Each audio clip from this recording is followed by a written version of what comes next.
Hello friend, मैं आपका हार्दिक स्वागत करता हूं अपने YouTube channel smart study point academy पर। ठीक है, तो चलिए आज हम पढ़ेंगे हैलो एल्केन और हैलो एरीन के बारे में। तो ये ऑर्गेनिक केमिस्ट्री का जो चैप्टर है हैलो एल्केन और हैलो एल्केन का वन शॉर्ट वीडियो पढ़ेंगे, जिसमें कि इम्पॉर्टेंट जो हमारी रिएक्शनें वगैरह हैं। तो ये रिएक्शन ऐसी हैं कि जो कि बोर्ड एग्जाम में बहुत बहुत ज़्यादा ही इंपॉर्टेंट है। ठीक है, तो क्या है कि हम आज पढ़ेंगे हैलो एल्केन और हैलो एरीन के बारे में, पूरा वन शॉट वीडियो। ठीक है, और ये वीडियो जिसमें कि आपको चैप्टर बाय चैप्टर हम डेली पढ़ाएंगे। तो ये क्या होता है कि चैप्टर बाय चैप्टर डेली पढ़ाने से कि आपको हर चीज़ क्लियर होंगी। ठीक है, तो चलिए हम पढ़ेंगे हैलो एल्केन और हैलो एरीन। तो सबसे पहले जानते हैं कि हैलो एल्केन और हैलो एरीन कहते किसे हैं। तो हैलो एल्केन का मतलब क्या होता है, यहाँ पे लिखा हुआ है, देखो, हैलो एल्केन और हैलो एरीन। हैलो एल्केन का मतलब होता है, हैलो एल्केन का मतलब होता है कि जब हैलोजन, अर्थात कहने का मतलब ये है कि जब एक्स के साथ, एक्स का मतलब होता है कि हैलोजन समूह, इसको हम एक्स के स्थान पे आ जाता है क्लोरो, फ्लोरो, ब्रोमो। ठीक है, ब्रोमो और आइडो। ठीक है, ये हमारे हैलोजन तत्व होते हैं। ठीक है, इसके बाद में अब हैलो एल्केन, एल्केन का मतलब होता है कि जब एल्किल समूह के साथ, ये एल्किल समूह के साथ, एल्किल समूह के साथ कोई भी हाइड्रोजन तत्व, मान लीजिए यहाँ पे एक्स, एक्स के स्थान पे कोई भी क्लोरो, ब्रोमो, आइडो, ठीक है, इसके स्थान पे कोई भी तत्व जुड़ जाएगा तो उसे कहेंगे हैलो एल्केन। ठीक है, हैलो एल्केन। अब फिर बात आती है कि हैलो एरीन किसे कहते हैं। तो हैलो एरीन का मतलब होता है कि, हैलो एरीन का मतलब होता है कि एरीन, एरीन का मतलब होता है एरोमेटिक यौगिक। देखो, एरोमेटिक, एरीन का मतलब होता है एरोमेटिक, एआर, इसका एरोमेटिक यौगिक मतलब होता है बेंजीन। क्या होता है एरोमेटिक मतलब होता है कि बेंजीन, बेंजीन के साथ, ठीक है, बेंजीन के साथ कोई भी हैलोजन तत्व जुड़ा होगा, तब क्या उसे कहेंगे, तब कहेंगे हैलो, तब उसे कहेंगे हैलो एरीन। क्या कहेंगे, तब उसे कहेंगे हैलो एरीन। ठीक है, अब बात में समझ में आ गई। तो हैलो एल्केन किसे कहते हैं, जब एल्किल समूह के साथ कोई भी हाइलाइट समूह जुड़ जाए तो उसे कहेंगे हैलो एल्केन। और जब कोई भी हैलोजन तत्व के साथ, बेंजीन के साथ कोई भी हैलोजन तत्व जुड़ जाए, ठीक है, बेंजीन के साथ कोई भी तत्व जुड़ जाए तो उसे क्या कहेंगे, उसे कहेंगे हैलो एरीन। ठीक है, तो हैलो एरीन को, ये देखो, ये बंद श्रृंखला यौगिक, बंद श्रृंखला, और जब खुली श्रृंखला बनाएंगे तो ऐसे पर रखिए A R single bond, A R single bond x, ये होगा हैलो एरीन। और ये हैलो एल्केन। तो हैलो एल्केन का मतलब होता है कि ये होता है, हैलो एरीन का मतलब होता है कि बंद श्रृंखला, जिसमें कि आर सिंगल बॉन्ड एक्स, इसका मतलब हैलो एरीन। और आर का होता है हैलो एल्केन, जैसे क्लोरो, फ्रोमो। आर का मतलब होता है हैलो एल्केन, जैसे कि मेथेन हो गया, एथेन हो गया। ठीक है, और ये एक्स का मतलब है, तो एक्स का मतलब ये होता है कि इसके स्थान पे कोई भी हैलोजन तत्व आ जाए, जैसे क्लोरो, ब्रोमो, आइडो। ठीक है, ये सब तत्व आ जाएंगे। तो हम क्या पढ़ते हैं कि हैलो एल्केन, पहले टॉपिक पढ़ेंगे हैलो एल्केन। तो देखिए यहाँ पे हैलो एल्केन के बारे में बताया गया है। तो हैलो एल्केन मैंने बताया आपको कि हैलो एल्केन का जो सूत्र होता है वो होता है R bond x, R single bond X. ठीक है, इसके बाद में अब देखते हैं कि आर क्या होता है, कि आर के स्थान पे कोई भी हम ले लेंगे एथेन, CH4, ठीक है, एथेन, अरे मेथेन, एथेन, प्रोपेन, ठीक है, ब्यूटेन, इसके स्थान पे ले लेंगे। और जो एक्स स्थान पे होता है, तो एक्स के स्थान पे क्या होता है, क्लोरो, ठीक है, क्लोरो, ब्रोमो और आइडो, फ्लोरो, ये इसके स्थान पे आ जाता है। तो इसी से बनता है हमारा हैलो एल्केन। तो हैलो एल्केन के बारे में क्या होता है कि जब भी हैलो एल्केन का हम, हैलो एल्केन के बारे में देखते हैं, तो हैलो एल्केन में क्या होता है कि जब एल्किल समूह के साथ कोई भी हैलाइड समूह जुड़ा जाता है तो उसे कहते हैं हैलो एल्केन। ठीक है, फिर बात आती है हैलो एरीन, बात आती है किसकी, बात आती है हैलो एरीन। तो हैलो एरीन का मतलब होता है, एरीन का मतलब होता है कि एरोमेटिक यौगिक, और एल्केन का मतलब होता है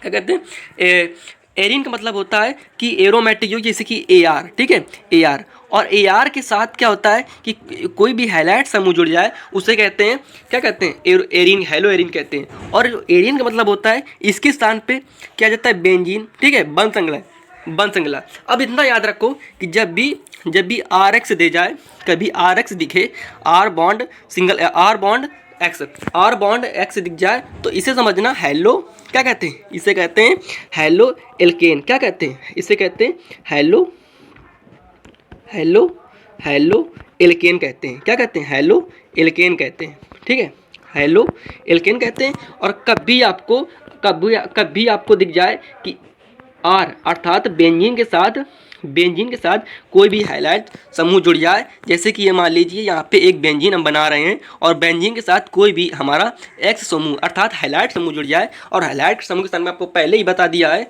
कि क्लोरो, ब्रोमो, आइडो और फ्लोरो, इसके स्थान पे कोई भी समूह जुड़ जाए उसे कहते हैं हेलो एरीन। क्या कहते हैं, उसे कहते हैं हेलो एरीन। ठीक है, उसे क्या कहते हैं, उसे कहते हैं हेलो एरीन। ठीक है, उसे क्या कहते हैं, उसे कहते हैं hello arene. Hello hello hello hello arene. क्या कहते हैं, हेलो एरीन। ठीक है, अब हम बात करेंगे हेलो एल्केन और हेलो एरीन के जो चैप्टर हम पढ़ रहे हैं तो इसके बारे में बात करेंगे।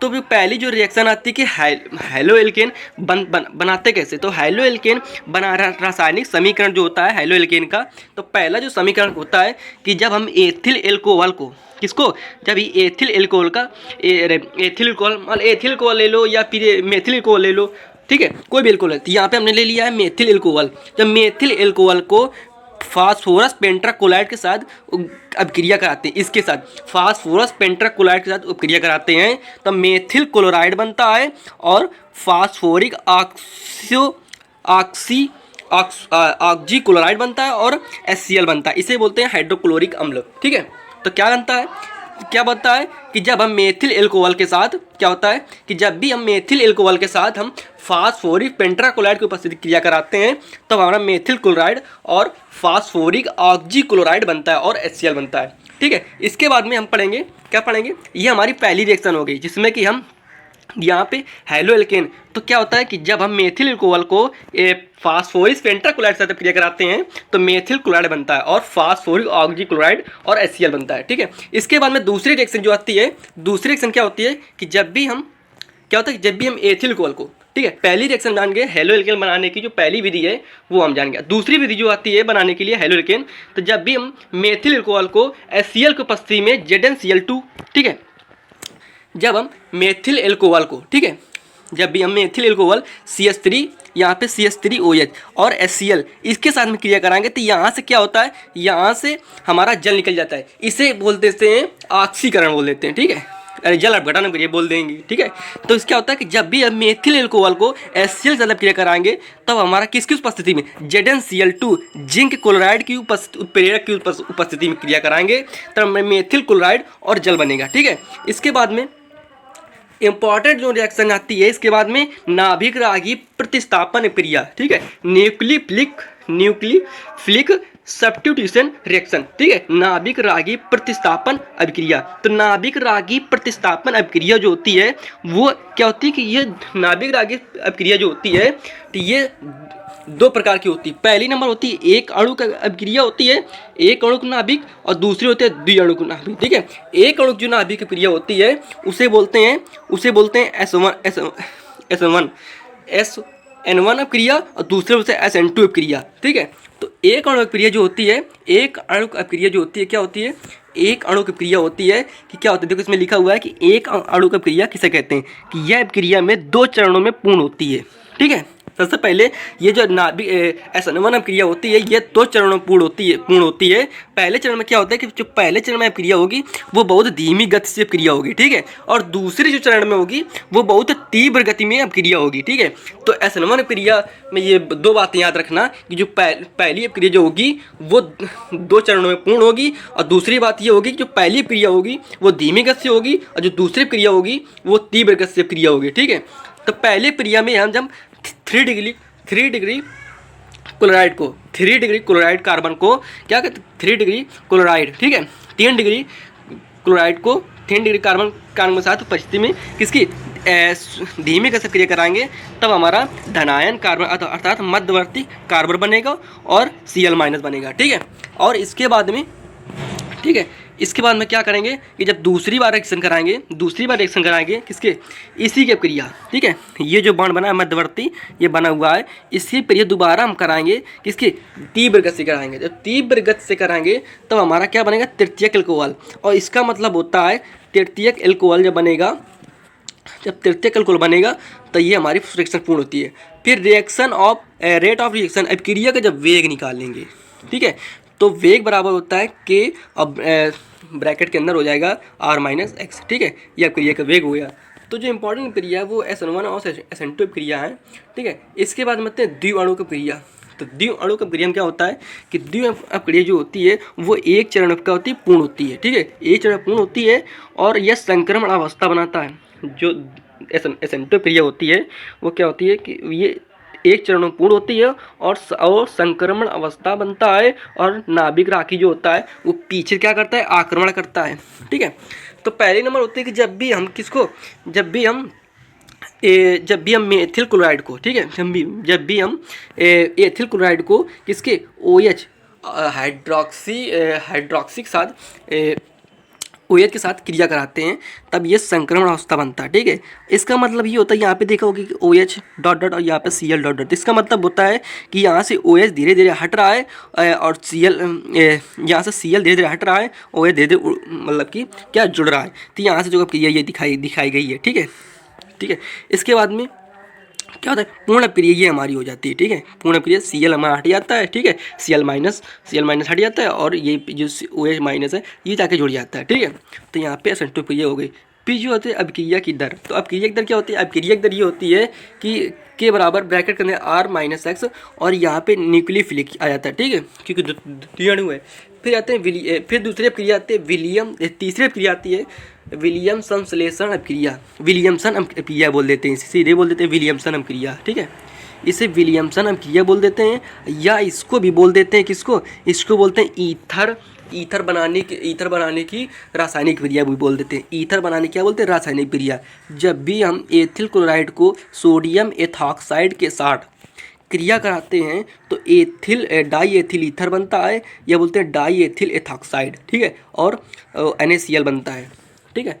ये हो गई विलियमसन अपक्रिया। फिर दूसरे थे वुड्स अपक्रिया। वुड्स अपक्रिया में क्या होता है कि वुड अपक्रिया में क्या होता है कि जब भी हम क्या करते हैं कि मेथिल क्लोराइड के 2 अणु लेते हैं और 2 सोडियम के अणु लेते हैं, जब सूक्ष्म ईथर की उपस्थिति में क्रिया कराते हैं तब हमारा एथेन बनता है और NaCl बनता है, ठीक है। इसके बाद में फ्रैकलैंड अपक्रिया आती है। कौन सी आती है, फ्रैकलैंड अपक्रिया। फ्रैकलैंड अपक्रिया में क्या होता है कि इसमें क्या होता है, Zn का एक अणु लेते हैं और मेथिल क्लोराइड के हम 2 अणु लेते हैं। तो जब 2 अणु लेंगे तो यहाँ पे क्या बनेगा, यहाँ पे एथेन बनेगा, ठीक है, और ZnCl2 बाहर हो जाएगा। फिर आते हैं फिटिंग अपक्रिया। फिटिंग क्रिया को आती है, देखो फिटिंग क्रिया में क्या होता है, फिटिंग अपक्रिया होता है कि जब 2 बेंजीन अर्थात बेंजीन क्लोराइड लेते हैं, 2 बेंजीन लेते हैं, ठीक है, 2 बेंजीन क्लोराइड के अणु लेते हैं और उसमें 2 बेंजीन क्लोराइड लेते हैं, ठीक है। 2 बेंजीन क्लोराइड को हम 2Na अर्थात सोडियम के 2 अणु के साथ क्रिया कराते हैं तो हमारा NaCl बनता है, ठीक है, और क्या बनता है, हमारा बेंजीन बनते हैं, ठीक है। अब इसका नाम तो नहीं पता हुआ है, ठीक है, बस इतना याद रखो, ठीक है। पता लुकास अपक्रिया। लुकास परीक्षण क्या होता है, लुकास परीक्षण में क्या होता है कि अभी किसकी उत्प्रेरक को उपस्थित कराते हैं, ये अभिक्रिया का उत्प्रेरक उपस्थित किसके, ZnCl2 HCl और ZnCl2 को उपस्थित क्रिया कराते हैं लुकास परीक्षण, ठीक है। पहले नंबर का जब 3 डिग्री अल्कोहल को हम क्रिया कराएंगे किसकी उपस्थिति में, ZnCl2 और HCl की उपस्थिति में क्रिया कराएंगे तब हमारा धुंधला अर्थात तुरंत धुंधला हो जाएगा, ठीक है, तुरंत धुंधला हो जाएगा। तब जानेंगे कि ये तृतीयक अल्कोहल है। जब हम किसी एल्कोहल को, जब हम 2 डिग्री अल्कोहल को अर्थात जब हम एल्कोहल की क्रिया कराएंगे किसकी, ZnCl2 और HCl को उपस्थिति में, ठीक है, तब हम देखेंगे कि 5-10 मिनट जब धुंधला हो रहा है तब जान लें कि 2 डिग्री अल्कोहल है। जब हम किसी एल्कोहल ZnCl2 की उपस्थिति में क्रिया कराएंगे, उत्प्रेरक उपस्थिति में क्रिया कराएंगे तब क्या होगा कि जब हम क्रिया में उपस्थिति में क्रिया कराएंगे तब क्या होता है, जब क्रिया कराएंगे, ठीक है, जब क्रिया कराएंगे तब पता चलेगा कि यहाँ पे क्या होता है, यहाँ पे क्या है कि जब पता चलेगा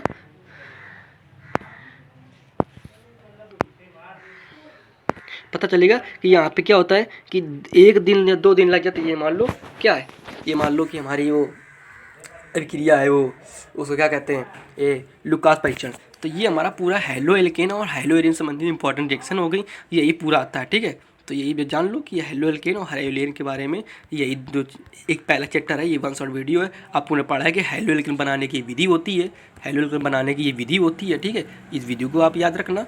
इसके बाद में दूसरी रिएक्शन, ये पहली रिएक्शन है और ये दूसरी रिएक्शन है, इसको भी क्या करना, इसको भी, ये क्या निकलता है, इसको भी याद रखना। ठीक है, इसको भी याद रखना। इसके बाद में क्या होता है कि SN1 SN2, ये बहुत मोस्ट इंपॉर्टेंट रिएक्शन है, इनको भी याद रखना, वेरी वेरी वेरी इंपॉर्टेंट। ठीक है, तो इनको भी क्या करना, याद रखना। ठीक है, इसके बाद में क्या होता है कि ये जो अभिक्रियाएँ होती हैं, हम आपको बताएं, ये देखो ये भी नेमिंग रिएक्शन जानी जाती है। ये रिएक्शन जो होती है, ये ईथर बनाने की क्रिया भी किसे कह सकते हो। ठीक है, और ये नेमिंग रिएक्शन भी है, ये भी नियमित जिसे वुड क्रिया बोलते हैं, ये फिटिंग क्रिया है। ठीक है, और ये फ्रैगलैंड क्रिया है, और ये हमारी आती है कौन सी, ये हमारी फिटिंग क्रिया। ठीक है, फिटिंग क्रिया में दो हमारे होते हैं क्या, दो बेंजीन होते हैं, दो बेंजीन होते हैं, दो बेंजीन क्लोराइड। ठीक है, और इसकी उपस्थिति हम क्रिया कराते हैं, जब क्रिया कराते हैं तो ठीक है, जब क्रिया कराएंगे 2 अणु सोडियम को 2 अणु के साथ इस सूक्ष्म ईथर की उपस्थिति में, तब ये बनेगा। ठीक है, बस आज क्लास इतनी रखते हैं, अगले दिन क्लास हो गई। ठीक है, और आपको डेली क्लास इसी तरह मिलेगी। तो हम सबसे ज़्यादा आप लोगों को यही कहना चाहूँगा कि हमारे वीडियो को सबसे ज़्यादा लाइक करें, शेयर करें और कमेंट्स भी करें, ताकि हमको भी पता चले कि हम किस तरह मतलब आपको पढ़ाना चाहते हैं। ठीक है, तो आप हमें ज़्यादा से ज़्यादा मतलब शेयर भी, ज़्यादा से कमेंट्स करें और लाइक भी करें और शेयर ज़रूर करें। ठीक है, हाँ, और हमारे बस इसी तरह के आपको हमें मतलब सहयोग देते रहें, और आपको हम पढ़ाते हैं। डेली आपको 1 शॉर्ट वीडियो लाएंगे। ठीक है, तो आपको पता ही कि आपको कल पता चला ही चुका होगा कि हम डेली आपको पढ़ाने वाले हैं। ठीक है, तो इसी तरह आप डेली हम लोग को सहयोग दें। ठीक है, बस धन्यवाद।